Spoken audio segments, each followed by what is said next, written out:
ची मुलं नदीवर खेळत आलेली, त्या मुलांना सांगितलं, अरे बघता काय, लाथा घाला ज्ञानाला, खोड मोडा त्याची, पुन्हा इंद्रायणीवर दिसला नाही पाहिजे.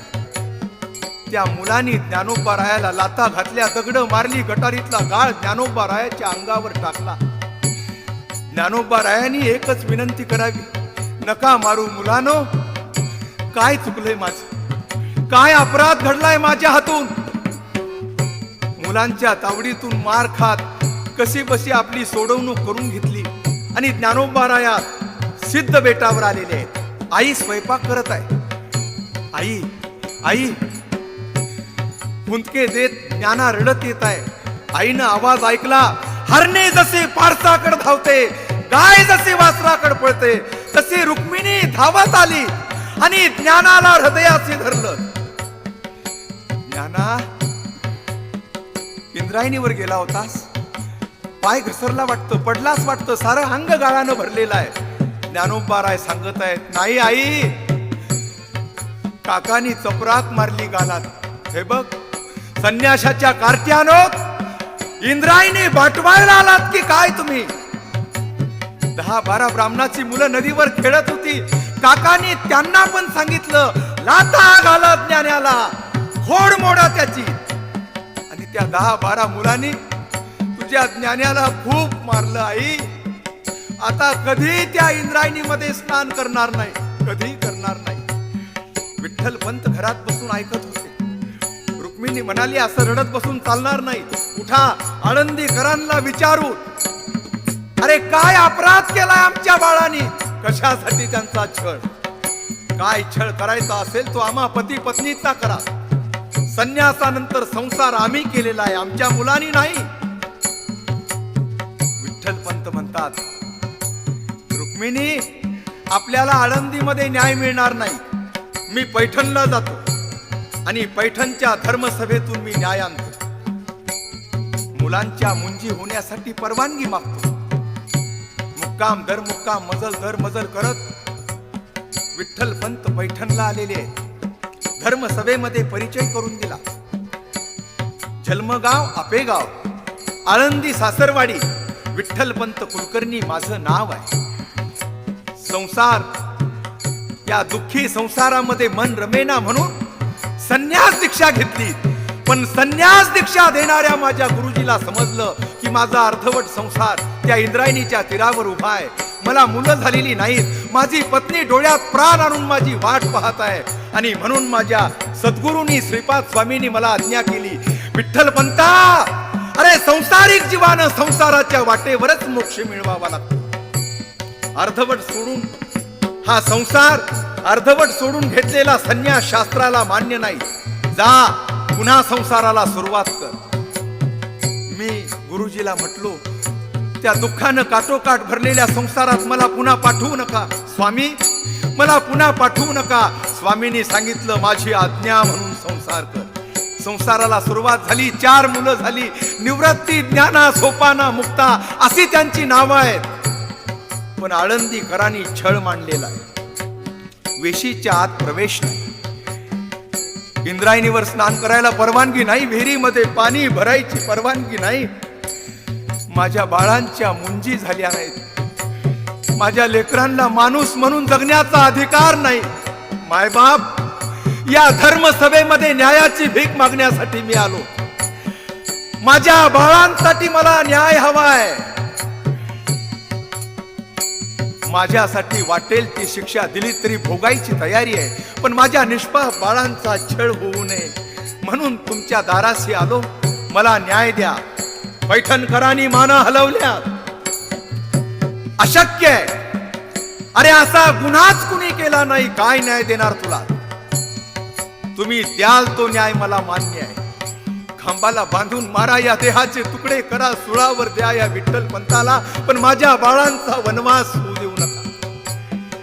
माझ्या बाळांना माणूस म्हणून जगण्याचा अधिकार द्या. पैठणच्या धर्मसभेत न्याय दिला. ऐका मंडळी, ज्ञानोबा रायाच्या पायावर लोटांगण घालण्यासाठी आळंदीला जाणाऱ्या ज्ञानोबा रायाच्या भक्तांनो, ध्यान देऊन ऐका.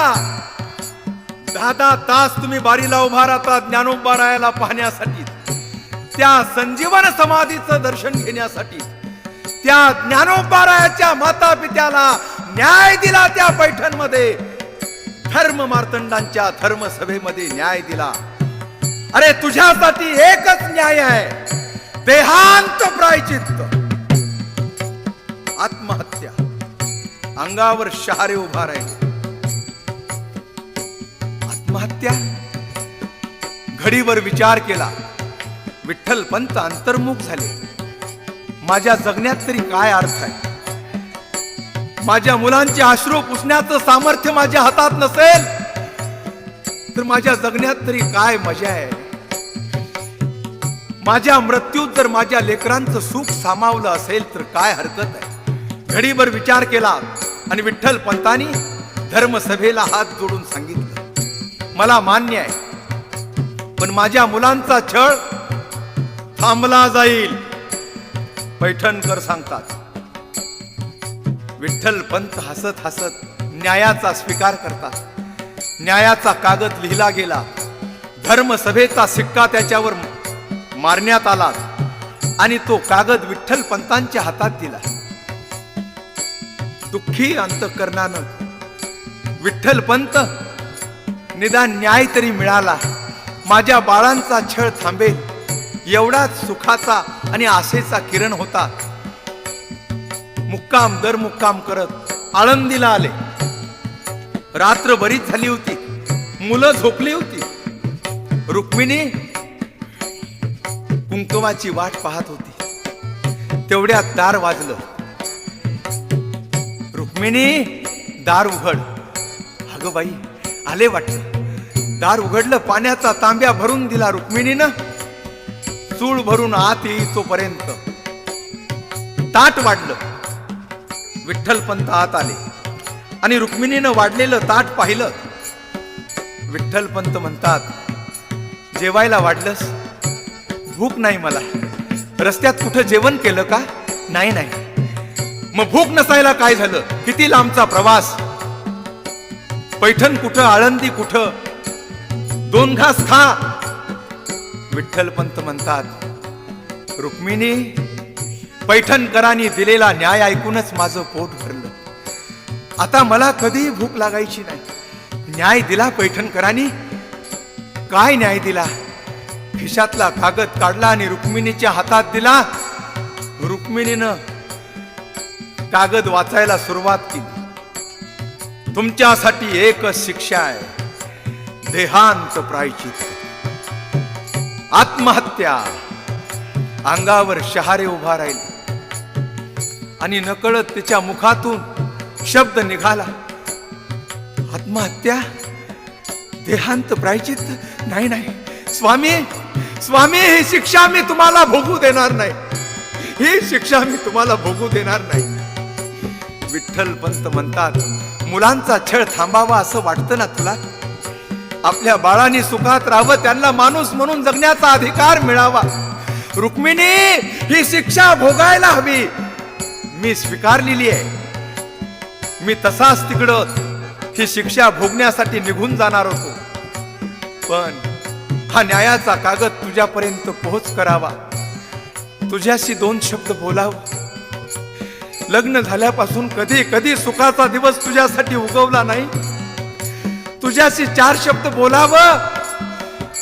निवृत्ती, ज्ञाना, सोपाना, मुक्ता ह्या माझ्या बाळांना डोळे भरून बघावं आणि मग तुमच्या सर्वांचा निरोप घेऊन ही शिक्षा भोगण्यासाठी, देहांत प्रायचित्त घेण्यासाठी, नाही नाही आत्महत्या करण्यासाठी निघून जावं. म्हणून आळंदीला आलो. आळंदीला यायची सुद्धा इच्छा नव्हती. रुक्मिणी व्याकुळ झाली विठ्ठल पंतांच्या मुखातले शब्द ऐकून. रुक्मिणी म्हणाली, मग शिक्षा भोगायचीच ठरवली काय? असाच विचार केलात का आपण? मग मुलांना जन्म देण्यात तुमच्यापेक्षा माझा मोठा वाटा आहे. मी 9 महिने पोटात सांभाळले. मी जन्म दिलेला आहे. मी हाताचा पाळणा केलेला आहे, रात्रीचा दिवस केलेला आहे, मी माझ्या बाळांना लहानाचं मोठं केलेलं आहे. मग शिक्षाच भोगायची असेल तर मी शिक्षा भोगते, तुम्ही थांबा. विठ्ठलपंत म्हणतात, न्याय आणायला मी गेलो होतो, रुक्मिणी मी शिक्षा भोगणार, तू थांब. रात्रभर पती पत्नीचं भांडण, रुक्मिणी म्हणते मी शिक्षा भोगणार, आणि विठ्ठलपंत म्हणतात मी शिक्षा भोगणार.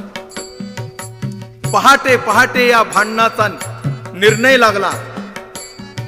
असं करू, लवकर उठूया, पुरणाचा स्वयंपाक घालू, पुरणपोळ्या करू. आज आपण गेल्यानंतर कोण पुरणपोळ्या देणार आपल्या बाळांना? कुठल्या सणासुदीला सुद्धा गोड घास आपल्या लेकरांना खायला मिळणार नाही. पुरणाचा स्वयंपाक घालू, आपल्या बाळांना भरवू, दिवसभर त्यांच्याशी गप्पा मारू, आणि रात्री झोपली की तशीच झोपेमध्ये टाकून दोघही आत्महत्या करायला निघून जाऊ. ठरलं माझ्या माता पित्यानो, देहांत प्रायचित्ताची शिक्षा भोगण्याचं दोघांचंही ठरलं. विठ्ठल पंत आणि रुक्मिणी, ज्ञानोबा रायांचे आई वडील. पहाटे 4 वाजले, रुक्मिणी जागी झाली, पुरणाचा स्वयंपाक घातला, मुलं जागी झाली. मुलांना सांगितलं, बाळांनो आज कुठेही जायचं नाही, आज पुरणपोळ्या करायच्या. आईला मदत करू लागायची. लहान मुलांना पुरणपोळ्या म्हटलं की फार आनंद वाटतो. आज आई पोळ्या करणार, आज आई पोळ्या करणार. आईच्या हाताखाली चुटू चुटू चुटू चुटू सांगल ती कामं करत. बघता बघता स्वयंपाक झाला, दुपारची वेळ झाली. रुक्मिणीनं आपल्या 4 लेकरांना असं बसवलं आणि जेवायला वाढू लागली. आग्रह करून वाढायची. निवृत्ती पोटभर जेव. ज्ञानाच्या जवळ आल्यानंतर तिला भडभडून यायचं. त्याच्या चेहऱ्याकडे पाहिलं की हा योगी माझ्या अभागीच्या, आमच्या फाटक्या माणसांच्या, फुटक्या नशिबाच्या, या माता पित्यांच्या कुशीमध्ये कसा जन्माला आला. ज्ञानेश्वराच्या जवळ यायची, त्याच्या ताटातला घास मोडायची आणि आपल्या हातानं त्याच्या मुखात घालायची. आईचा हात तोंडाजवळ आला की ज्ञानानं तोंड उघडावं आणि तो घास घ्यावा. 4-2 घास भरवायची. पुन्हा सोपानाजवळ यायची, त्याला भरवायची. मुक्तीच्या जवळ यायची आणि तिच्या डोक्यावरून पाठीवरून हात फिरवत फिरवत तिला 4 घास खाऊ घालायची. पुन्हा निवृत्ती जवळ यायची. आग्रह करून वाढत होती. तिचं काळीच तिला सांगत होतं, पोटभर जेवायला घाल, पुन्हा कोण यांना पोळ्या देणार. तुमच्या माग यांची परवड शब्दानं सांगता येणार नाही. मुलं पोटभर जेवली. दिवसभर त्यांच्याशी गप्पा मारल्या. आई होती ती. पुन्हा पुन्हा निवृत्तीला जवळ घ्यायची आणि निवृत्तीला सांगायची, बाबा निवृत्ती तू मोठा आहेस. मोठ्या भावानं आई वडिलाचं प्रेम धाकट्या भावंडावर करायचं असतं. तू रागीट आहेस, रागवत जाऊ नकोस. हा ज्ञानाला सोपानाला तुला माहित आहे मुक्ता हट्टी आहे. ती काहीतरी हट्ट धरेल आणि तू रागावशील. ज्ञाना दादाचं ऐकायचा, निवृत्ती दादा सांगेल तसं वागायचं. सोपाना मुक्ताला जवळ घेतलं, तोंडात तोंड घालून मटा मटा मटा मुके घेतले आईनं. मुक्ते तुझा स्वभाव हट्टी आहे, कधी हट्ट करायचा नाही. दादा सांगल तसं ऐकायचं. निवृत्ती दादा, ज्ञान दादा, सोपान दादा सांगल तसं वागायचं. या लेकरांना समजत नव्हतं की आज आई असं का सांगत आहे. बघता बघता सायंकाळ झाली. रात्री गप्पा मारता मारता मुलांना झोपा लागल्या, विठ्ठल पंतांनाही डुकली लागली. पण या बाळांना जन्म देणारी त्यांची आई पदराचा बोळा तोंडात घालून हमसून धुमसून रडत होती. मंडळी, हमसून धुमसून रडत होती. तिच्या डोळ्यापुढं भयानक असा प्रश्न उभा होता आणि तो प्रश्न तिला सारखा उत्तर मागत होता. रुक्मिणी, या 4 बाळांना जन्म देणारी यांची आई तूच नाही का? अगं, काय अधिकार आहे तुला आई म्हणून घ्यायचा? सोन्यासारखी बाळ झोपेत टाकून आत्महत्या करायला निघालीस? अशी कुठं आई असते? या मुलांची तुझ्या माग काय परवड होईल याचा विचार सुद्धा तुझ्या डोक्यात राहिला नाही? अगं, असे कुठं आई असते का? आणि दुसरा प्रश्न तिला सांगत होता, वाटेल ते झालं तरी चालेल, पण आपल्या पती बरोबर आपण आत्महत्या करायची. देहांत प्रायचित्ताची शिक्षा आपल्या पती बरोबर आपण भोगायची, माग थांबायचं नाही. मुलांचा सांभाळ सिद्धेश्वर समर्थ आहे, आपल्याला कशाची चिंता? ठरलं. रात्रीचे 12 वाजून गेले, मध्यरात्र झाली. विठ्ठल पंतांनी रुक्मिणीचा हात दाबला. उठ, आपल्याला निघायचंय, लांबचा प्रवास आहे. रुक्मिणी जागी झाली. विठ्ठल पंतांनी देवाऱ्यातल्या समईतली वात जराशी पुढे सरकावली. एक कागद घेतला, शाईची दौत घेतली, एक बरू घेतला आणि 4 ओळीचं पत्र लिहिलं. देवाऱ्यासमोर बसून त्या पत्राचा मजकूर असा होता, आळंदीकरांनो, साष्टांग दंडवत. पैठणकरांनी दिलेल्या न्यायाप्रमाणे पती पत्नी दोघंही आत्महत्या करत आहोत. देहांत प्रायचित्ताची शिक्षा भोगण्यासाठी आम्ही दोघंही जात आहोत. आमच्या माग आमच्या पोटी जन्माला आलेली निष्पाप बाळ निवृत्ती, ज्ञानराज, सोपानाथ आणि मुक्ता, ही 4 लेकरं आम्ही पाठीमाग सोडून जात आहोत. त्यांना कसलीही कल्पना नाही. ही निष्पाप बाळ तुमच्या स्वाधीन करून जात आहोत. ही आमची नसून तुमची लेकरं आहेत, तुमच्या पोटी जन्माला आलेली बाळ आहेत असं समजून त्यांच्यावर प्रेम करा.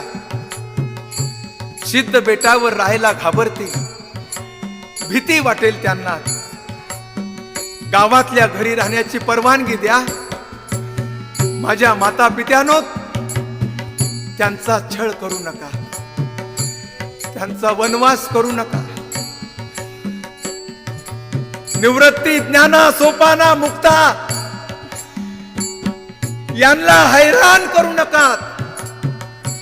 माणूस म्हणून जगण्याचा अधिकार द्या यांना. माणूस म्हणून जगण्याचा अधिकार द्या. त्यांचा छळ थांबावा म्हणूनच ही शिक्षा आम्ही भोगत आहोत. त्यांच्या मुंजी करण्याची परवानगी द्या. त्यांना तुमच्या कळपात घ्या, वाळीत टाकू नका. विशीच्या आत प्रवेश द्या. इंद्रायणीमध्ये स्नान करण्याची परवानगी द्या. विहिरीमध्ये पाणी भरण्याची परवानगी द्या.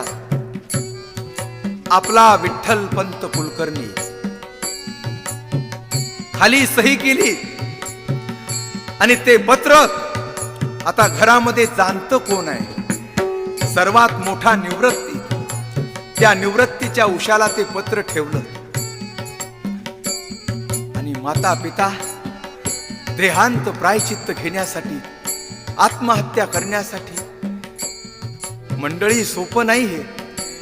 आपल्या मुलांचं दुःख थांबवण्यासाठी आत्महत्या करायला जाणं, आपण आपलं आयुष्य संपवणं हे सोपं नाही. बोल बोलता वाटे सोपे, हे उच्चार करण्यासाठी सोपं आहे, सांगण्यासाठी सोपं आहे, ऐकताना सोपं आहे. पण प्रत्यक्ष अंमलात आणताना दोघांनी आत्महत्या करायची. अवघड आहे. आणि विठ्ठल पंत आणि रुक्मिणी तयार झाले. आपल्या बाळांसाठी आत्महत्या करायची. माग थांबायचं नाही. त्यांच्या मुंजी होण्यासाठी, त्यांना माणूस म्हणून जगण्याचा अधिकार मिळवून देण्यासाठी आपलं कर्तव्य आहे. आपण आत्महत्या करायची ठरलं. निघाले दोन्ही माता पिता. निवृत्तीच्या उशाला ते पत्र ठेवलं. पुन्हा एकदा दारामध्ये उभा राहून विठ्ठल पंतांनी पाठीमाग वळून पाहिलं. रुक्मिणी मुक्ताच्या उशाला बसून रडत होती. मुक्ताच्या उशाला बसून रुक्मिणी रडत होती. चेहऱ्यावरलं पांघरून बाजूला काढलं. डोळे भरून मुक्ताला, सोपानाला, ज्ञानदादाला पाहिलं. हुंदके देऊन रडत होती. काय घडलं ते पुढं ऐका मंडळी. ज्ञानोबा रायांचा समाधी सोहळा सादर करीत आहे सुमित कॅसेट कंपनी. एक अमोल किमतीचा ठेवा समाजाला सुमित कॅसेट कंपनीनं या कॅसेटच्या रूपानं द्यायचं ठरवलेलं आहे. एकदा भजन करा मंडळी, सर्वजण भजन करा. राधे गोपाला गोविंद गोपाला,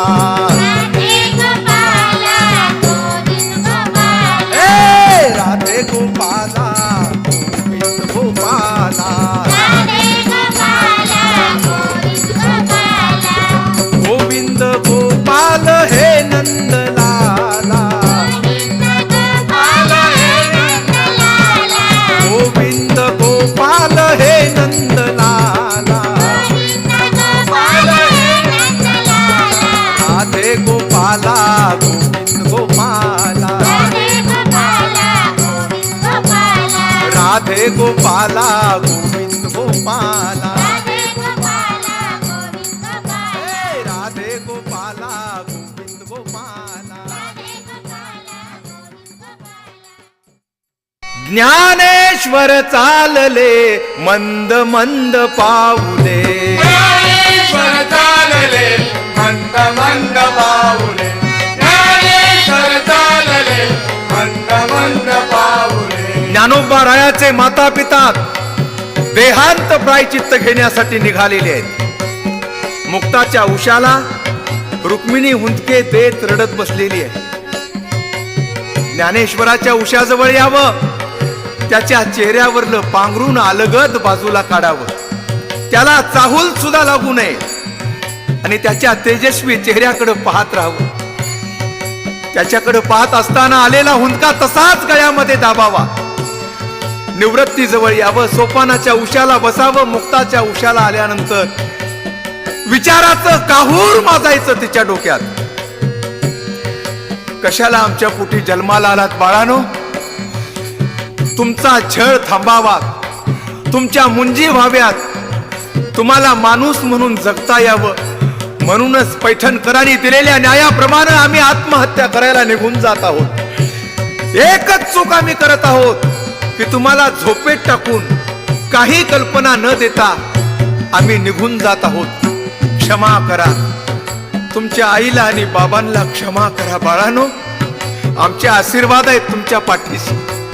खूप मोठे व्हा आणि या धर्म मार्तंडांना माणुसकीचा धडा शिकवा. दाराजवळ उभारलेले विठ्ठलपंत मुक्ताच्या उशाला बसलेल्या रुक्मिणीकडे पाहतात आणि त्या रुक्मिणीला काय म्हणतात? रुक्मिणी, मी म्हणालो होतो तुला, तू थांब. बाप नसला तरी चालेल, पण मायेचा हात पाठीवरून फिरवण्यासाठी आई असली पाहिजे. रुक्मिणी, तू थांब. तुला ही माया उमरा ओलांडू देणार नाही, घर सोडू देणार नाही. मी निघालो. आणि दारातनं बाहेर पाय टाकला विठ्ठलपंताने. एका क्षणात डोक्यातली माया फेकून दिली रुक्मिणीनं आणि पतीच्या मागोमाग आत्महत्या करण्यासाठी निघाली. पण दाराजवळ आल्यानंतर पुन्हा तिला मायेनं अडवलं. पुन्हा एकदा मागं वळून पाहिलं. अंथरुणामध्ये एकमेकाला बिलगून झोपलेली ती 4 वासरं रुक्मिणीनं पाहिलं.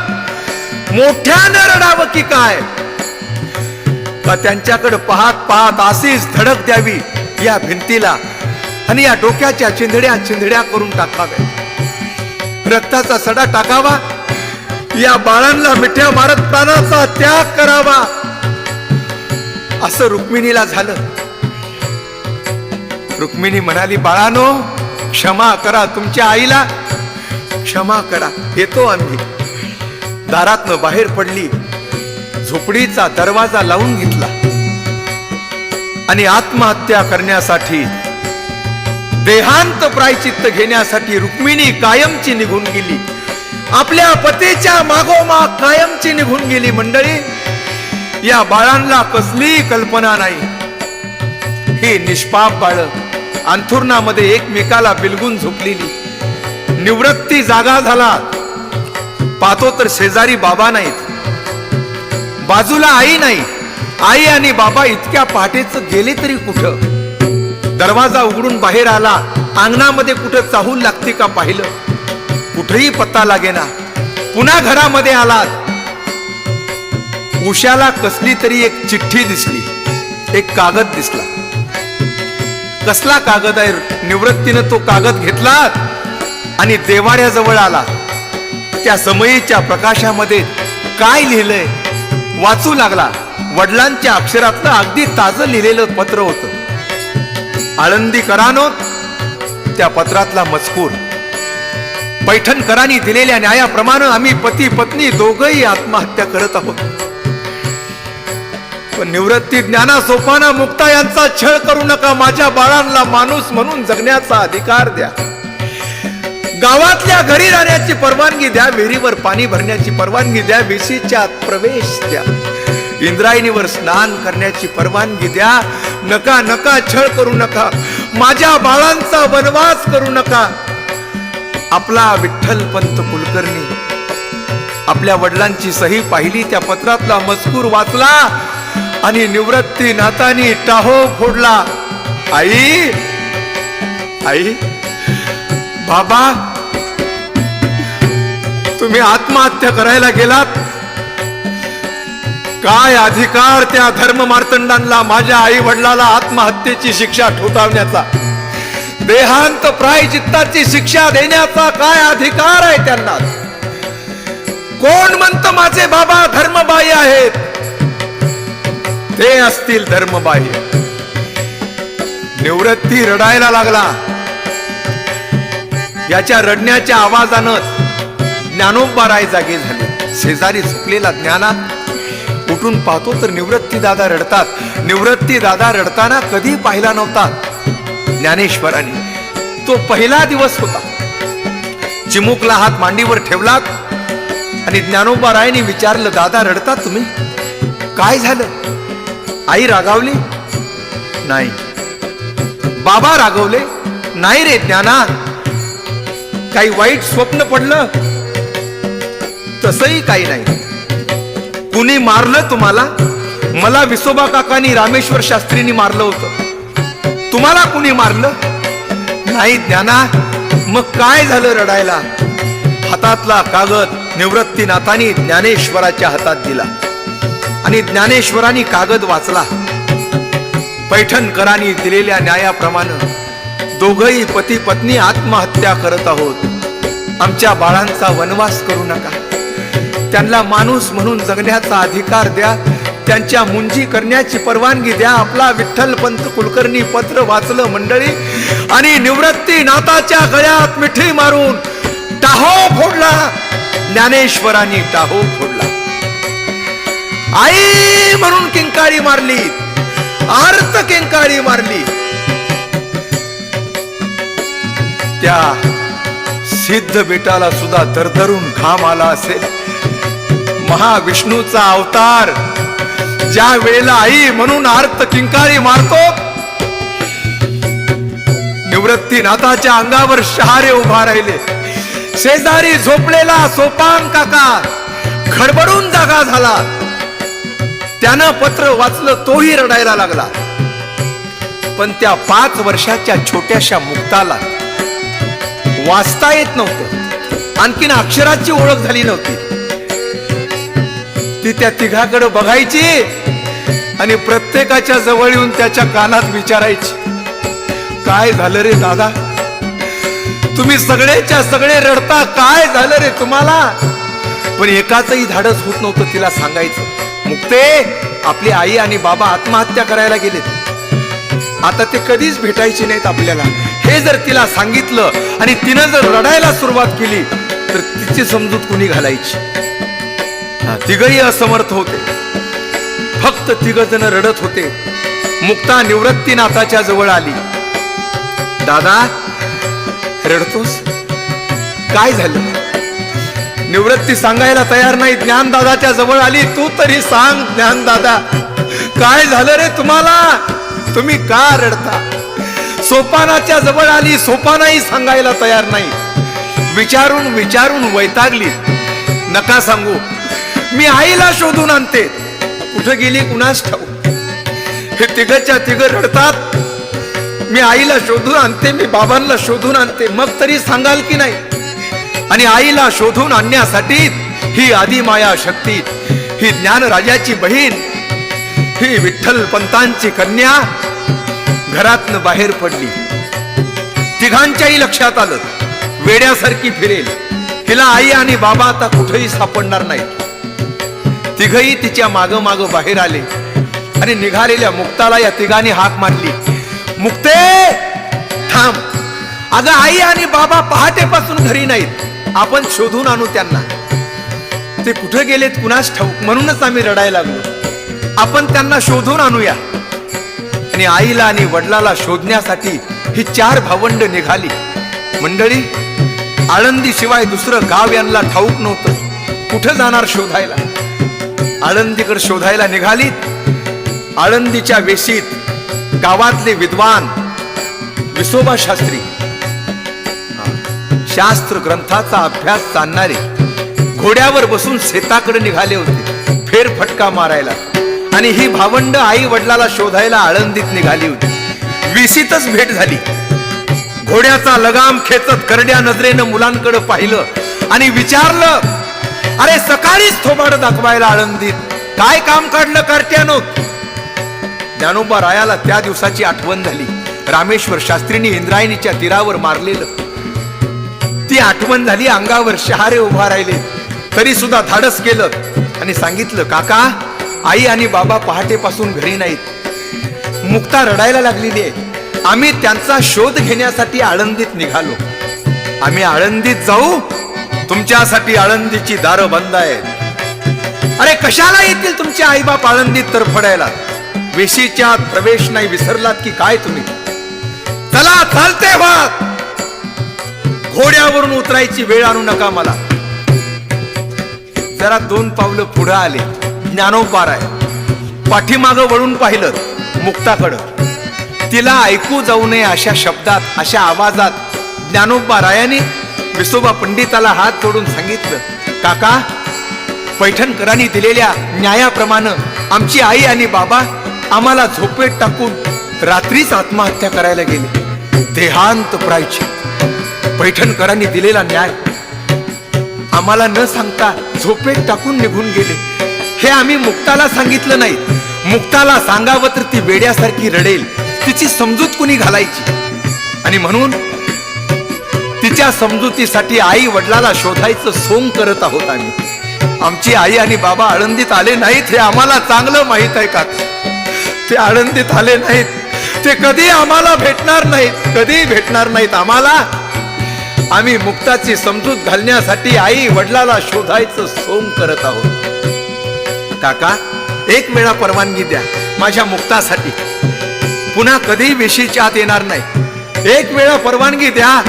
आणि म्हणून माझ्या ज्ञानोबा रायानं घोड्यावर बसलेल्या विसोबा पंडिताचे जोड्या सकट पाय हातात धरले आणि आपलं मस्तक त्या पायावर टेकवलं.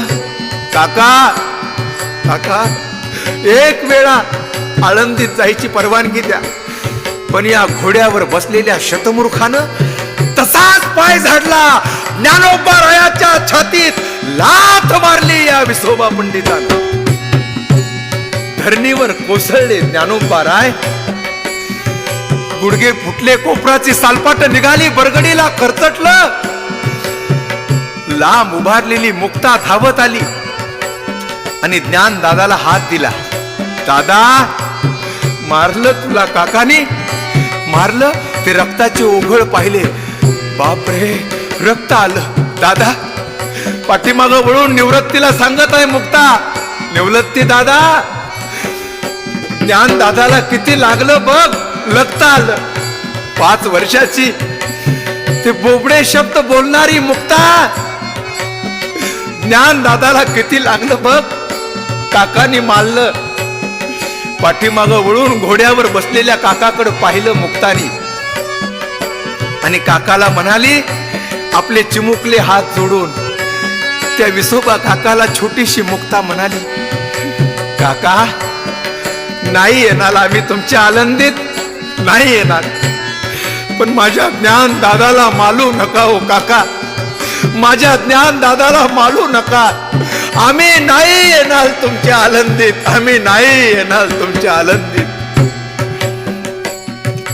निवृत्ती बाजूला उभा होता. तळ पायाची आग मस्तकात गेली निवृत्तीची आणि निवृत्ती म्हणाला, काका ह्या लाता बंद करण्यासाठीच आमची आई आणि बाबा रात्रीच आत्महत्या करायला गेले. पैठणकरांनी दिलेल्या न्यायाप्रमाणे देहांत प्रायचित्ताची शिक्षा भोगण्यासाठी आमची आई आणि बाबा निघून गेले, पण तुम्ही सकाळ सुद्धा होऊ दिली नाही. आम्हाला लाता घालायला सुरुवात केली.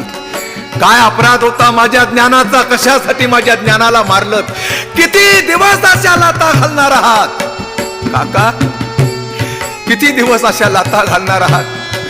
तुमच्या हातानं आम्हा 4 भावंडांना या इंद्रायणीच्या डोहात लोटून द्या, पण पुन्हा पुन्हा अशा लाता घालू नका काका, पुन्हा पुन्हा असा छळ करू नका. हे मुक्तानं ऐकलं आणि ही 5 वर्षाची ही मुक्ता, तिला समजलं आई आणि बाबा आत्महत्या करायला गेले. धावत आली आणि निवृत्तीच्या कमरेला मिठी मारली आणि त्याच्याकडे बघत बघत म्हणाली, दादा आई आत्महत्या करायला गेली, मरायला गेली आई. हा, म्हणूनच तुम्ही पहाटेपासून तिघच्या तिघ रडत होता, पण तुम्ही कुणी मला सांगितलं नाही. मी किती वेळा विचारलं तुम्हाला, हा, मी तुमची कुणीच नाही, मी तुमची कुणीच नाही का सांगितलं नाही मला इतका वेळ? किती दिवस लपवून ठेवलं असतं माझ्यापासून. तसं नाही ग मुक्ते, निवृत्तीनं हृदयाशी धरलं. रक्तानं भिजलेला ज्ञाना, कोपरं फुटली होतीस, गुडघे फुटले होते, बरगडीला खरचटलं होत. रक्तानं भिजलेला ज्ञाना हळूहळू सरकत सरकत मुक्ताच्या जवळ आलात आणि मुक्ताला हृदयाशी धरलं. मुक्ते, तुला जर आम्ही सांगितलं असतं आणि तू रडायला लागली असतीस तर तुझी समजूत कोणी घालायची सांग? तुझ्या डोळ्यातले अश्रू पाहून आमची काय अवस्था झाली असती, म्हणून तुला सांगितलं नाही. तसा गैरसमज करून घेऊ नकोस. आणि मुक्ताच्या डोळ्यापुढं आईचं वात्सल्य उभा राहिलं. मुक्ता म्हणते, दादा आई आता पुन्हा कधीच भेटायची नाही आपल्याला. किती लांब गेली असेल, मरायला जायचं होतं तर बोलून का गेली नाही आपल्याला? तिला आत्महत्या करायची होती तर का सांगितलं नाही तिने आपल्याला? आता कधीच भेटायची नाही का रे आपल्याला? ती कधीच भेटायची नाही.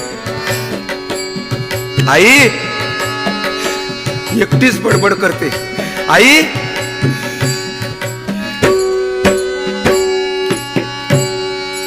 काल पुरणपोळ्याचा स्वयंपाक एवढ्यासाठीच केला होतास वाटतं. आग्रह करून वाढत होतीस, दिवसभर गप्पा मारत होतीस. तुला जायचं होतं ना, आम्हाला सोडून जायचं होतं ना तुला. मुक्ताला का माग ठेवलंस ग आई? का तुझ्या बरोबर नेलं नाहीस? आता आई म्हणून कुणाला हाक मारू ग आई? कुणाला हाक मारू? कोण समोर बसून जेवायला वाढील? काय म्हणते मुक्ता मंडळी ऐका. आई वाचुनी पोर वेगळे आई वाचुने, पोर वेगळे नाते तुटले पार. आईचा मावळला आधार, आईचा मावळला आधार, आईचा मावळला आधार.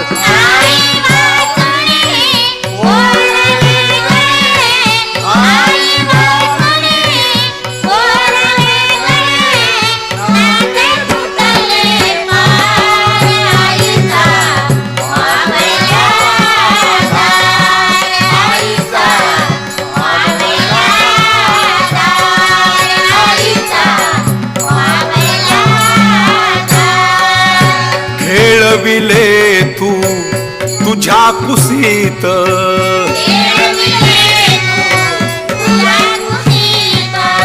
वात्सल्याच्या प्रेम भरात,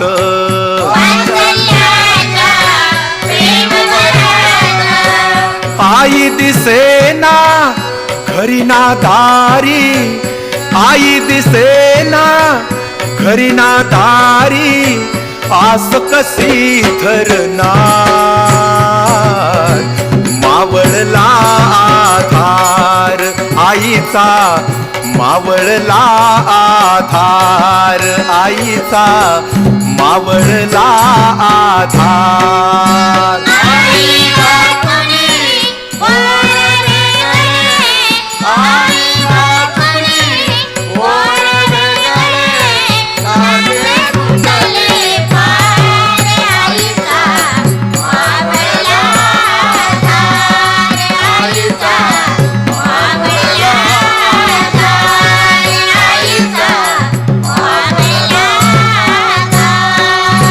भोळ्या जीवाचे कुंकुनी जाळे,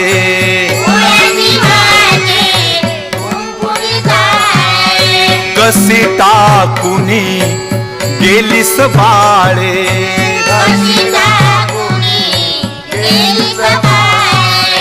बाळावर तू काग रुसलीस. आई कंटाळीस आम्हाला, मुक्ता रडायला लागली. कंटाळीस आम्हाला म्हणूनच झोपेत टाकून न सांगता निघून गेलीस नाही का. एवढ्यासाठीच काल पुरणपोळ्या केल्या होत्यास. आई आम्ही कधी तक्रार केली नाही तुझ्याजवळ की आमचा छळ व्हायला लागलेला आहे. आई भोळ्या जीवाचे कुंकुनी जाळे,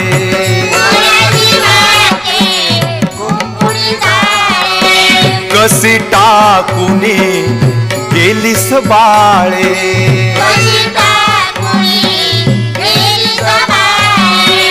बाळावर तू काग रुसलीस, बाळावर तू काग रुसलीस, अनंत तुझे उपकार. मावळला आधार आईचा, मावळला आधार आईचा, मावळला आधार.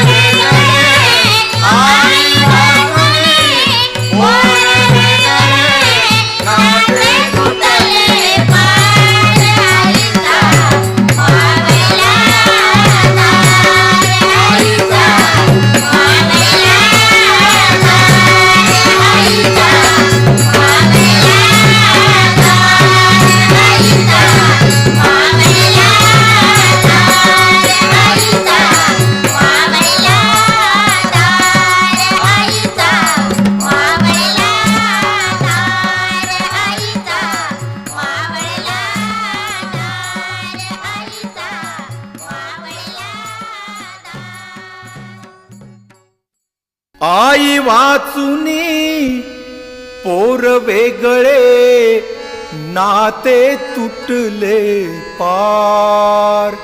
आईचा मावळला आधार